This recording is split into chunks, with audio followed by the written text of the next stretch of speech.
Veronica's luxury penthouse was a fortress of success, yet it felt empty as she shoved the homeless man into the cold, rain-soaked street. "You're just a nuisance!" she angrily spat, unaware of the storm brewing in his eyes. But as he turned, his voice trembled with a chilling truth. "You'll know loss when your only child leaves you at 30. 3 days later, a call shattered her world. Her son was in a coma, fighting for life. In that moment, the weight of her actions crashed down like a tidal wave. My name is Veronica. I've learned that kindness is worth more than gold. As I stood there, the reality of Samuel's words pressed heavily on my chest. The shock of that phone call reverberated through my mind, a constant reminder of how fragile life could be. My son, my only child, lay in a hospital bed while I had carelessly cast away the truth a stranger had tried to share with me. Guilt gnawed at me as I replayed our encounter. I had dismissed him as just another voice in the crowd, another reminder of the world I had chosen to ignore. I glanced around my opulent office, filled with trophies of my success that suddenly felt like hollow prizes. Each framed certificate on the wall sarcastically mocked me, whispering of achievements that now seemed insignificant in the face of real suffering. I hurried out of the office, my heart racing as I made my way toward the hospital. The rain started to pour, relentless and cold, mirroring the turmoil within me. I couldn't shake the image of Samuel's face, the sadness etched in his features, and the understanding he had of my life that I had never given him credit for. How did he know about my son? I couldn't fathom it. What connection could there possibly be between us that would allow him such insight into my pain? The questions spiraled, and with each step, I felt the distance between us growing smaller. When I finally arrived at the hospital, the disgusted smell hit me like a slap in the face. I rushed to the elevator, the cold metal doors closing behind me, trapping me in my thoughts. As I rode to the intensive care unit, I could feel the weight of my decisions pressing down. Each floor I ascended, layered with regret. Would my son still want me in his life after this? Would he forgive me for the harshness I had shown to someone in need, someone who might have been a lifeline had I chosen differently? The moment I stepped into the waiting room, I was met with my mother's angry, disapproving gaze. Margaret sat rigidly, her perfectly manicured hands folded neatly in her lap. She was dressed in designer clothing, as always, her presence commanding respect, but also striking a chord of fear within me. "Veronica," she began, her voice steady, as if we were discussing business rather than the health of my son. "I would have thought you'd be more concerned about reputation than a mere street dweller. You have to think about how this reflects on our family." "Mother," I replied, my voice shaky, "this isn't about status right now. My son is fighting for his life." I could feel the strain in my chest as I spoke those words, the reality of the situation crashing down on me. All I had ever chased was success, and now, in the face of true tragedy, I felt utterly unprepared. Margaret's eyes softened for a fleeting moment, but it was quickly replaced by that familiar, steely demeanor. "You need to ensure you're presentable. You can't let this affect your career." Her insistence on appearances had always overshadowed the deeper connections I craved, and now it felt utterly misplaced. My son's life hung in the balance, and here we were, discussing how this might mar my reputation. As the minutes dragged on, I found it difficult to breathe, each tick of the clock amplifying my anxieties. I thought about Samuel and the glimpse of understanding he had offered me, a truth I had tried so hard to ignore. Was that what he meant? That loss and pain would ripple through my life in ways I couldn't control? A nurse finally appeared, her expression a mixture of somber and sympathetic. "He's stable for now, but it's going to be a long road ahead," she said. Each word sent a new wave of fear through me. I wanted to run to his side, to be there for him, but I stood frozen, grappling with the enormity of the moment. "Can I see him?" I asked, my voice barely above a whisper. The nurse nodded and led me to the room, each step feeling heavier than the last. When I entered, the sight of my son lying motionless in the bed tore at my heart. Machines beeped around him, their rhythm a harsh reminder of his fragility. I took a seat beside him, taking his hand in mine. It felt so small and vulnerable compared to the man he had grown into. Tears streamed down my face, and I couldn't help but wonder if I had done enough during his life to prepare him for this moment, for the struggles we now face together. "Please, just come back to me," I whispered, my voice trembling with emotion. "I know I've made mistakes, and I'll do better, I promise." The room was silent except for the soft hum of the machines monitoring his condition. I wished I could turn back time, to go back to those moments when I had chosen work over family, success over connection.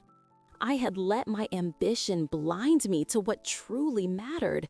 And now, in the most crucial moment of my life, I felt utterly powerless. Hours passed, and I found myself lost in thought, reflecting on the journey that had led me here.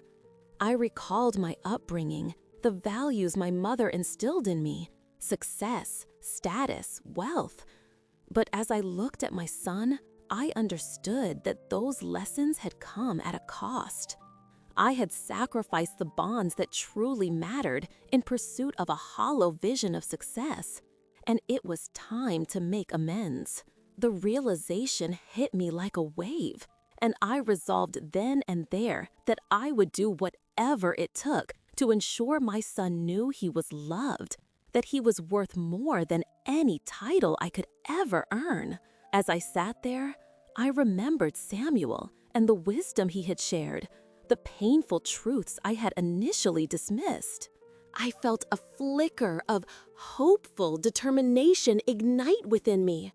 Perhaps this was the moment I needed to turn my life around, to redefine what it meant to be successful, not in terms of wealth, but in terms of the relationships I nurtured. I would reach out to Samuel when this was over, to thank him for the wake-up call he had unknowingly given me. And I would do everything in my power to be the mother my son deserved, one who understood that true richness came from love, compassion, and a willingness to confront the harsh realities of life. The moment I turned away from Samuel, the fear of his words clung to me like a shadow, refusing to let go. I thought I could simply brush it aside, but the weight of his gaze lingered in my mind as I entered my office building. The sleek glass walls and polished floors felt more like a prison than a sanctuary as I settled into my routine. Phone calls and emails buzzed around me, a constant reminder of the life I had built, one that glittered on the surface but felt increasingly hollow beneath.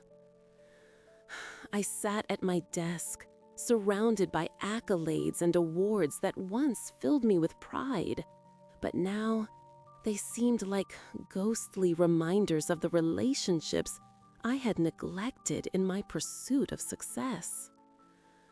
The day dragged on, but my mind was elsewhere. I couldn't shake the feeling that Samuel had seen something in me that I had long buried, a fragment of humanity that had been lost amidst the relentless demands of my career. I forced myself to focus on a meeting with a potential investor, but the words floated past me, meaningless and repetitive. All I could think about was my mother, Margaret, and the lessons she had instilled in me about power and prestige. She often spoke of the importance of keeping up appearances, of surrounding myself with the right people, of ensuring that our family name held weight in society. I had always strived to embody that ideology, but now I couldn't help but question the very foundation of my upbringing. As I left the office that evening, the city lights twinkled like stars, but their beauty felt tainted. I found myself walking towards the corner where I had met Samuel earlier that day. I didn't know why I felt drawn there, but something inside me urged me to seek him out. Maybe it was guilt, or perhaps a desperate need for connection. But with each step, the numbness that had enveloped me began to lift. The streets were bustling with life, yet I felt isolated in my own thoughts. I wanted to believe I could change, that I could forge a new path, but the fears instilled in me by my upbringing loomed large. When I reached the spot where Samuel had been, I hesitated. The place was empty, and for a moment, I felt foolish for expecting him to be there. Just as I was about to turn away, I heard a faint rustle in the nearby alley. My heart nervous as I approached, and there he was, sitting against the wall with a tattered blanket draped over his legs. The light from a nearby street lamp illuminated his weathered face, revealing lines that spoke of hardship and resilience. I took a deep breath, gathering my courage as I stepped closer. "Samuel," I called softly, hoping I hadn't disturbed him. He looked up, surprise flashing in his eyes, before a cautious smile broke through. "I wanted to talk," I continued, my voice steadying as I squatted down to his level. "What you said earlier, it made me think." He shifted, pulling the blanket tighter around himself. "Thought can be a powerful thing, especially when it's uncomfortable," he replied, his tone laced with wisdom. I appreciated his straightforwardness. It felt refreshing in a world where so many preferred to hide their true thoughts behind a veil of politeness. I hesitated, searching for the right words. I've spent my life chasing success, but it feels like I've lost so much along the way. I'm not even sure who I am anymore. The vulnerability in my voice was strange, yet liberating, as if I were shedding a layer of the facade I had built. Samuel nodded as if he understood all too well the weight of such a revelation. "Success means different things to different people," he replied, his eyes piercing through the night. "For some, it's money and power. For others, it's love and connection." His words saddened deeply. I thought of my son, the innocent way he looked at the world, untouched by the expectations I had imposed on myself. How had I let ambition blind me to the joy that came from simple moments shared with him? "Do you believe it's too late for me to change?" I asked, the fear of disappointing my mother and myself creeping back in. Samuel's expression softened. "It's never too late," he said firmly. "Every day is a new chance to redefine what matters." I wanted to believe him, but doubt swirled in my mind. But what about my past? What about the choices I'd made? My heart nervous at the thought of confronting the scars of my upbringing and the legacy of my family. Samuel's gaze shifted, and I could see a flicker of compassion. "We all have a past that shapes us," he said, "but we also have the power to choose how it defines our future. You can be more than what your mother expects of you. You can be free." His words, hopeful, ignited a spark within me, a flicker of hope that perhaps the chains of my upbringing could be broken. As I sat there, connected to Samuel in that fleeting moment, the cacophony of the city faded away. In its place was a profound sense of clarity. I realized that stepping away from the rigid expectations of my life would be daunting, but the potential for growth and redemption was far more enticing. "I want to help," I found myself saying, my voice imbued with hopeful sincerity. "I don't know how, but I want to make a difference, starting with you. Can we work together?" Samuel's expression shifted from surprise to happiness, and I could see the weight of his struggles lift, even if just a little. "Every act of kindness matters, Veronica," he replied. "If you're willing to open your heart, you'll find ways to change lives, starting with your own." I nodded, feeling a warmth spread through me, and for the first time in a long while, I didn't feel alone. As I walked away from that alley, I realized that the journey ahead would not be easy. Confronting my past would require strength, but it was a path worth taking. I was ready to rewrite my story, and perhaps in doing so, I could help Samuel find his own way too. There was so much to learn, but the first step was acknowledging that wealth, true wealth, was rooted in empathy and connection. I would embrace the challenge, one day at a time. If you've resonated with this story and want to follow my journey, please consider subscribing for more insights and reflections. Together, we can explore the nuances of life and the power of transformation. As I stood there, grappling with the weight of Samuel's revelation, a fearful chill ran through me that had nothing to do with the brisk air of the city. The facade of my life began to crumble, exposing layers of guilt and confusion that I had buried beneath my polished exterior. Samuel's words, harsh yet illuminating, reverberated in my mind. Who was I to dismiss a person who might have held the key to a part of my family's history that I had never wanted to confront? I had spent so much of my life building an empire, cultivating a brand defined by success and power, that I had lost touch with the very essence of what it meant to be human. I thought of my mother, Margaret, her voice echoing in my head, emphasizing status, reputation, and the unrelenting pursuit of excellence. To her, compassion was a luxury reserved for those who could afford it, not a necessity. But was that all there was to life? I had built walls to protect myself from the vulnerability that came with connection. But in doing so, I had imprisoned myself in a gilded cage. Determined to understand more about Samuel, I resolved to go back outside after work. I needed to know who he was and why he had chosen that particular moment to confront me. The day dragged on, the ticking clock reminding me of the appointment I had with the truth. Each meeting felt less significant. The deals I was closing and the strategies I was implementing began to pale in comparison to the looming question about my past. Finally, as the sun dipped below the horizon, casting long shadows across the pavement, I stepped outside. The cool air hit me like a splash of cold water, awakening my senses. I scanned the street, feeling a mix of anticipation and dread.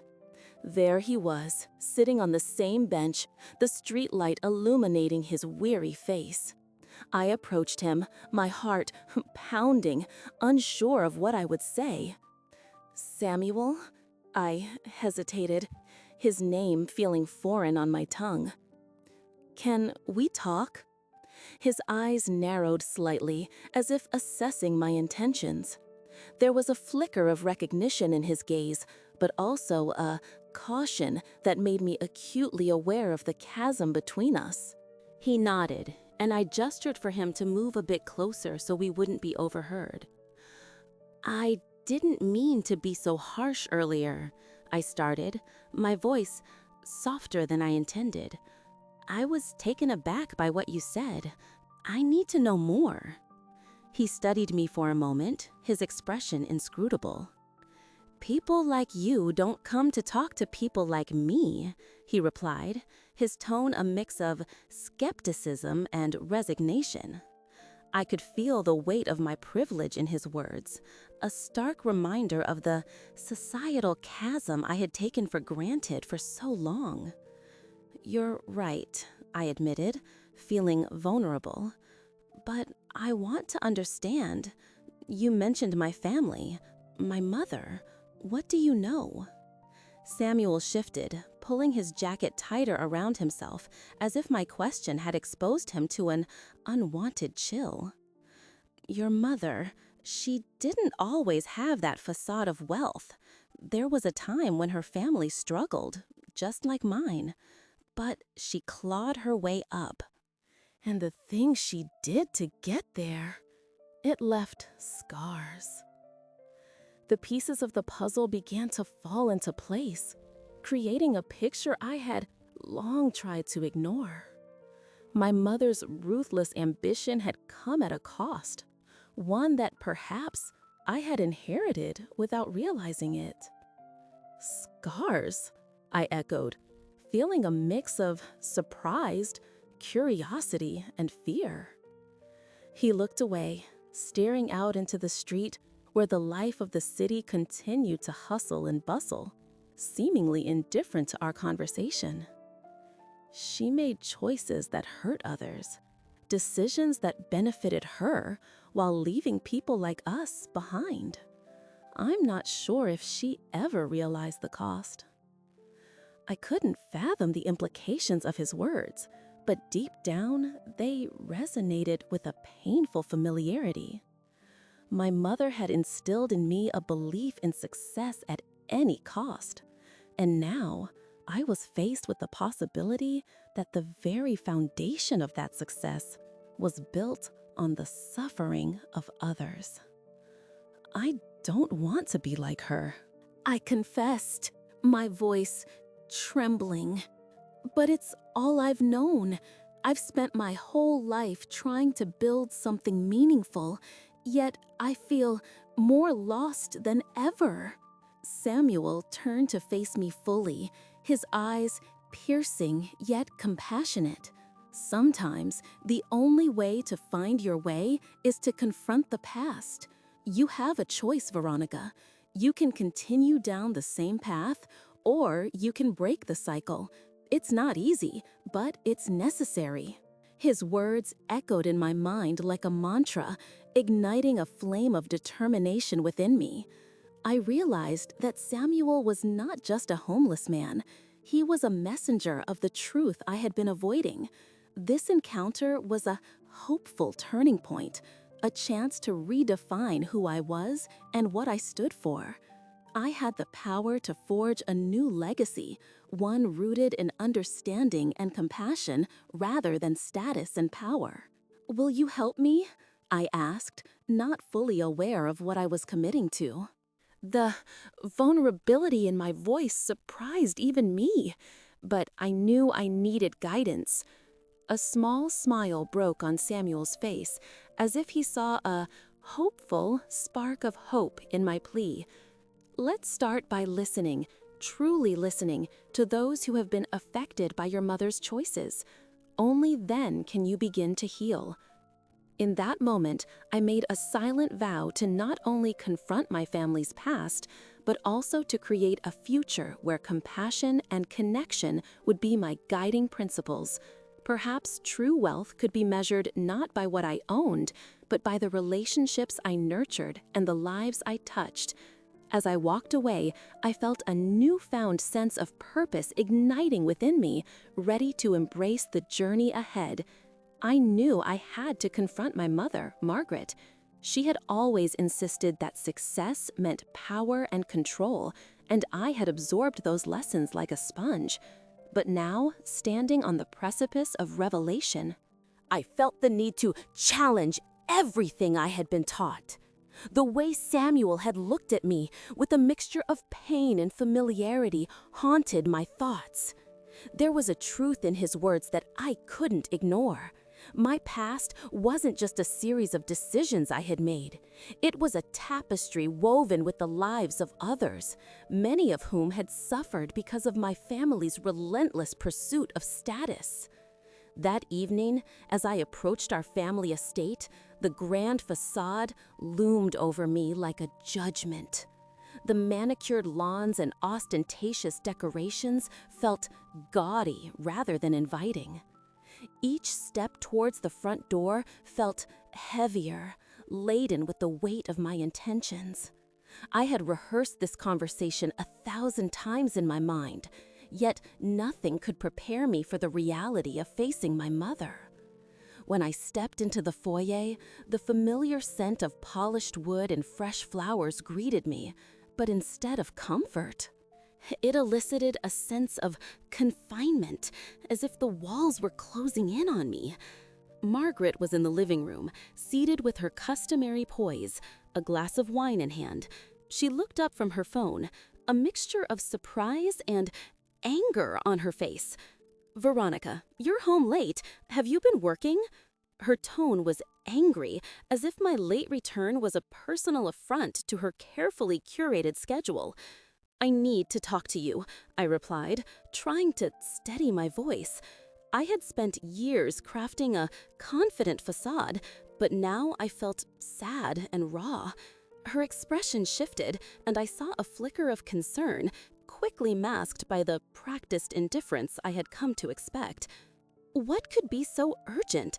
Is this about that homeless man you encountered? You shouldn't let such people affect your business decisions." Her disdain for anyone beneath her social standing was palpable, and it ignited a fire within me. "It's not just about him, Mother. It's about us. It's about our family and what we've done to others in our pursuit of success." I could feel the words tumbling out, a wave of emotion spilling over the dam I had built around my heart.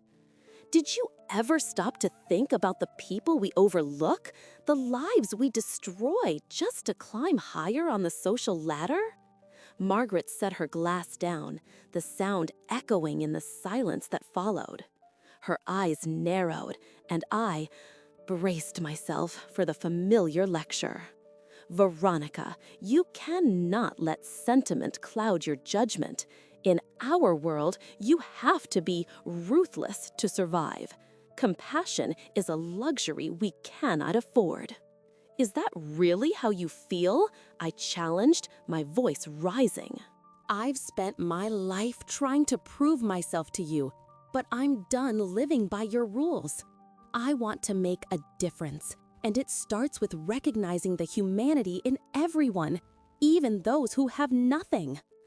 The tension in the room crackled like electricity, and I watched as my mother's mask slipped, revealing a flash of vulnerability. For a brief moment, I saw the woman who had once cared deeply, who had dreams beyond wealth and status, but just as quickly she recoiled, regaining her composure. "You are being foolish, Veronica. You think one encounter can change everything? You've worked too hard to throw it all away." "I'm not throwing anything away," I insisted. "I'm choosing to embrace what really matters. You taught me that wealth is everything, but Samuel reminded me that the richest lives are those filled with compassion and understanding." Margaret's expression hardened, her lips pressing into a thin line. "You think you can simply walk away from our legacy? You have responsibilities, Veronica. You have a name to uphold." In that moment, the weight of my family's expectations bore down on me like a suffocating shroud. Yet, deep within, I felt an ember of defiance ignite. I refuse to let our legacy define me. I want to create something new, something that honors the people we've overlooked, the lives we've dismissed. My words flowed with energetic, newfound conviction, a fire in my soul that seemed to drown out her protests. The silence stretched between us, heavy with unspoken words and long buried truths. I could see the conflict in her eyes, the struggle between her desire for control and a flicker of recognition that maybe she had gone too far. It was a delicate dance, and I knew I was stepping into fearful territory, yet I couldn't hold back. What if we could use our resources to help those in need? What if we could change the narrative of our family from one of privilege to one of compassion? Margaret's jaw clenched, and I feared I had crossed a line, but I pressed on. Think about all those people who have suffered because of decisions made in this very room. Samuel isn't just a homeless man. He could be a reminder of the lives we can change if we choose to step outside our comfort zones. Finally, she stood up, her posture rigid, and for a moment I feared I had lost her. But then her voice softened, though still laced with resistance. You are idealistic, Veronica. The world doesn't work that way. I took a deep breath, trying to steady the storm within me. But it can, Mother. If we start right here, right now, we can be the change. We can show that our family stands for more than just wealth. We can stand for something greater. In the stillness that followed, I watched as the gears turned in her mind. The tension slowly easing from her shoulders. Perhaps I wasn't just confronting her. Perhaps I was inviting her to see a world beyond the gilded cage she had built around us. The possibility of change lingered in the air, a hopeful, fragile hope waiting to bloom. I could see the walls Veronica had built around herself beginning to crack, just enough to let a sliver of light through.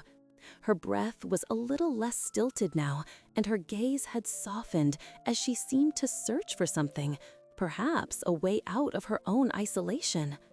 I wanted to offer her more than just words. I longed to connect, to share the weight of our shared history. But before I could muster the courage to speak again, she took a step back, visibly shaking off the vulnerability that had briefly washed over her. I don't know what you think you know, but you're mistaken, she said, her voice clipped.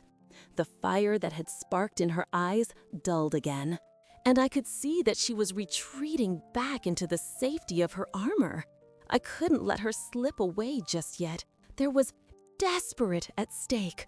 Veronica, this isn't about what I know.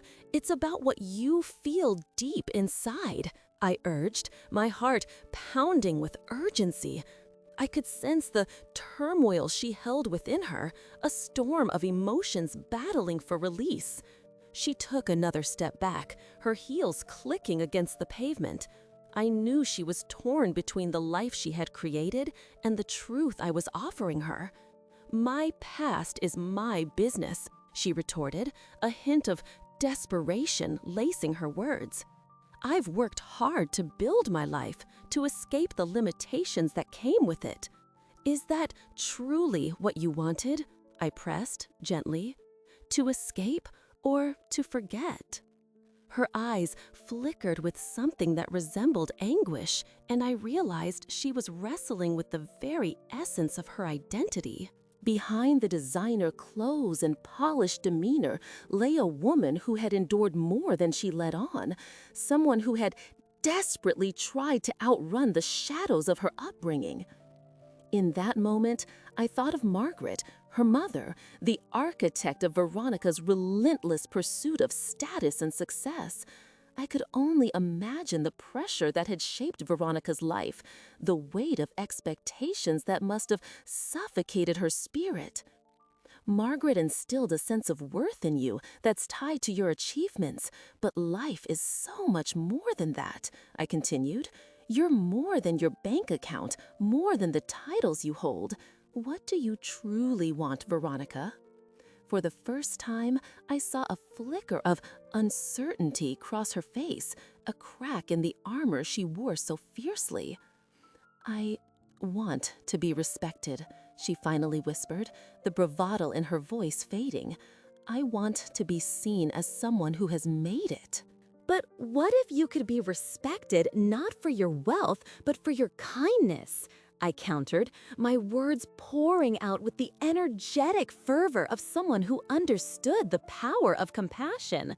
What if you could stand for something greater? You have the power to redefine yourself, to rewrite the narrative that's been forced upon you. You could use your resources to help those who are suffering, those who feel invisible just as you once did. The silence that followed was heavy, punctuated only by the distant sounds of the city. I could see her grappling with my suggestion, her brow furrowing as she considered the implications. "You don't understand," she murmured, the weight of her dilemma evident in her voice. "I've sacrificed so much to reach this point. If I abandon everything I've worked for, then what am I left with?"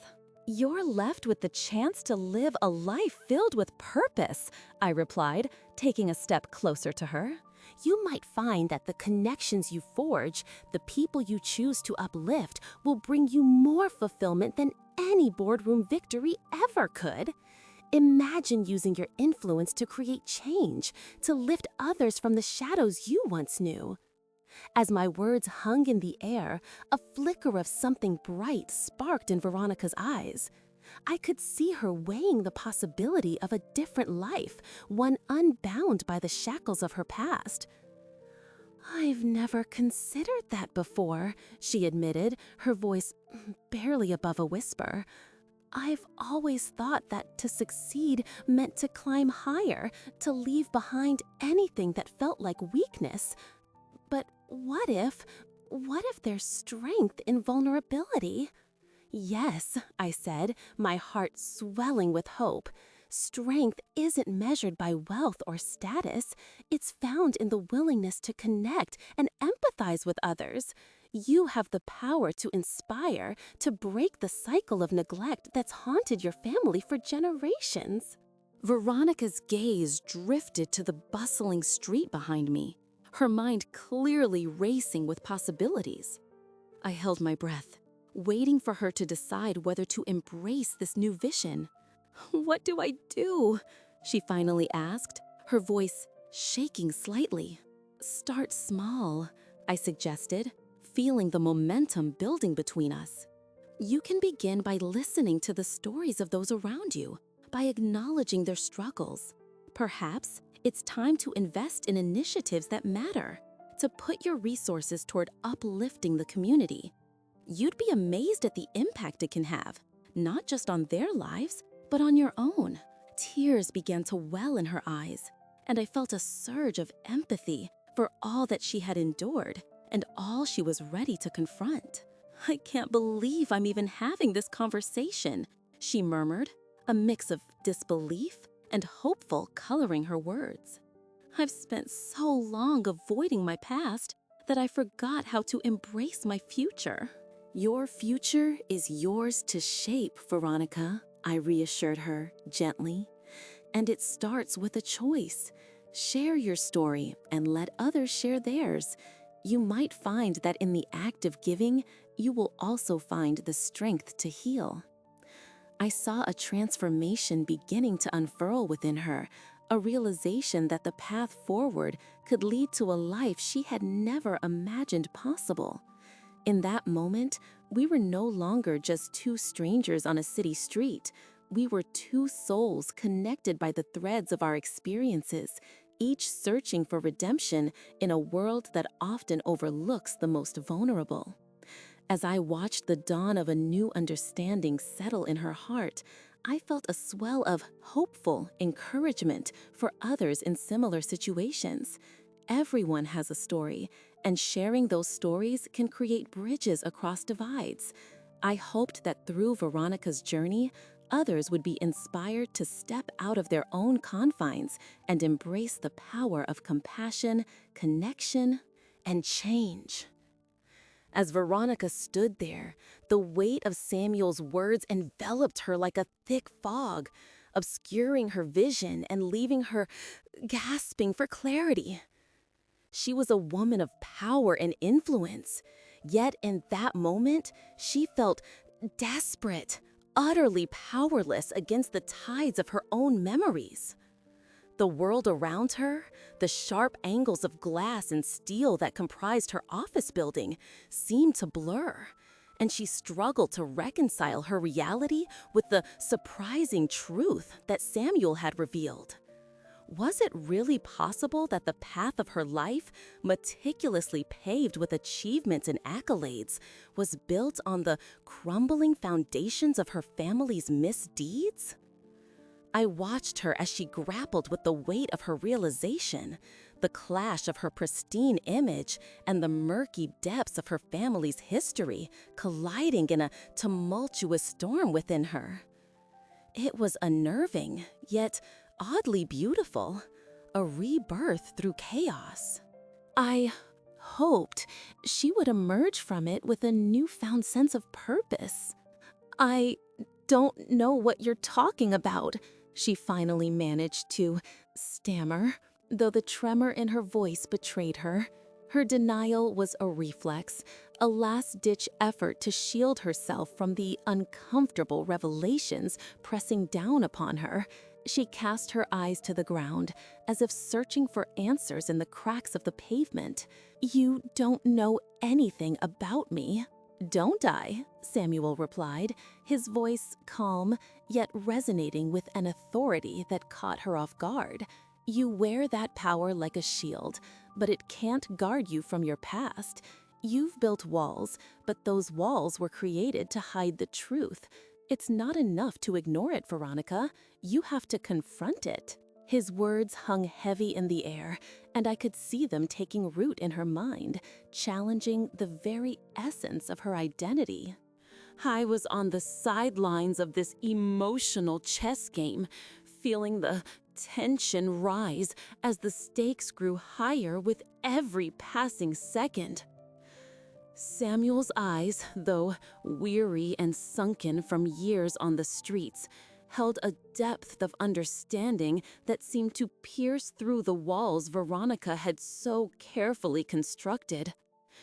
Taking a step closer, I watched as she finally met his gaze, her facade cracking like porcelain under pressure. "What do you know?" she asked, her voice unnervous now, fragile yet demanding.